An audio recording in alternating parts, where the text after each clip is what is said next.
جناب علی المرتضیٰ، زمانہ ہے فاروق اعظم کا، اس زمانے کے اندر کسی جگہ پہ درس دے رہے ہیں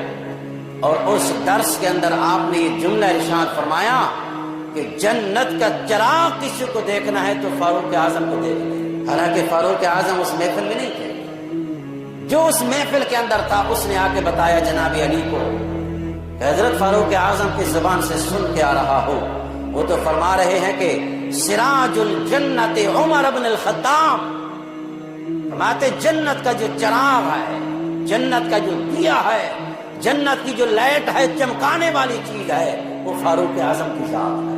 فرمایا علی ایسے نہیں کر رہا کہ یہ بات زبان مصطفیٰ سے سنی ہے۔ فاروق اعظم نے یہ نہیں کہا کہ چلو علی آئے گا تو پوچھوں گا، میں علی میرے لیے یہ جملہ کہہ رہے ہیں،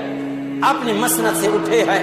مسند خلافت کو چھوڑ کے جا رہے ہیں، جناب علی کے دروازے پہ جاتے ہیں، جا کے دستک دیتے ہیں، فرماتے ہیں آپ کی محفل میں بیٹھنے والے ایک شخص نے یہ جملہ سنا ہے، کیا اس نے ٹھیک سنا ہے؟ فرماتے ہیں ہاں ٹھیک سنا ہے، میں نے اپنی زبان سے یہی جملہ کہا ہے۔ فرمایا آپ نے کیوں کہا ہے؟ فرمایا میں نے یہ جملہ زبان مصطفیٰ سے سنا ہے۔ فرمایا کیا حضور نے یہی فرمایا تھا کہ جنت کا چراغ دیکھنا ہو تو عمر بن الخطاب کو دیکھ لے؟ فرمایا ہاں میں نے یہی سنا ہے۔ فرمایا علی